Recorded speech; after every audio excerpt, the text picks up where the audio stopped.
start off as been traditional for the last 3 days with this line, which is Marhaba wa asayed saidati sardati wa salam alaikum, which is welcome, hello, good evening, ladies and gentlemen, as I'm sure Arabists amongst you will know, and forgive my appalling accent. These conferences have been going on for 20 years.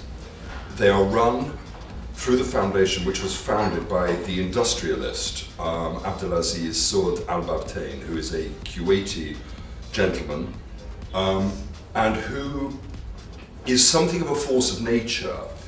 He is a very prolific poet, writer of poetry in the Arabic tradition. Al-Babtain is very interested and very keen to move this conference into the European sphere and further afield, America and Canada specifically. And this was his first tentative step into doing that.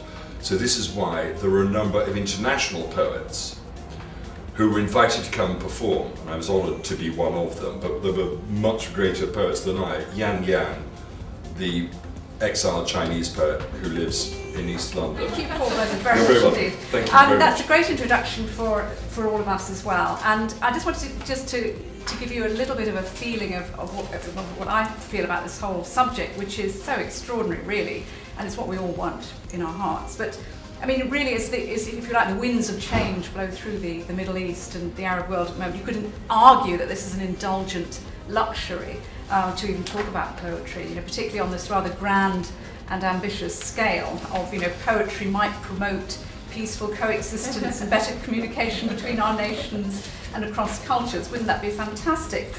But I think poetry can galvanise people, and it can.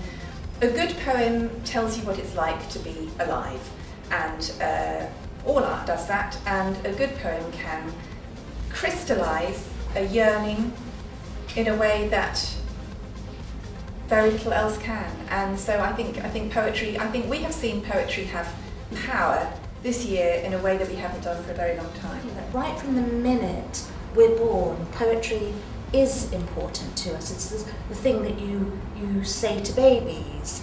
There's the musicality of nursery rhymes or tongue twisters or whatever. It's kind of how we connect right from the earliest age. I think one of the big elements, particularly if you're dealing with poetry, is that the whole point that translation is a very creative act and an act of giving birth again. I mean, the metaphors of what translation are, we could be. Sort of an expression. Of expression. And it's not necessarily just in poetry, but it's in all books.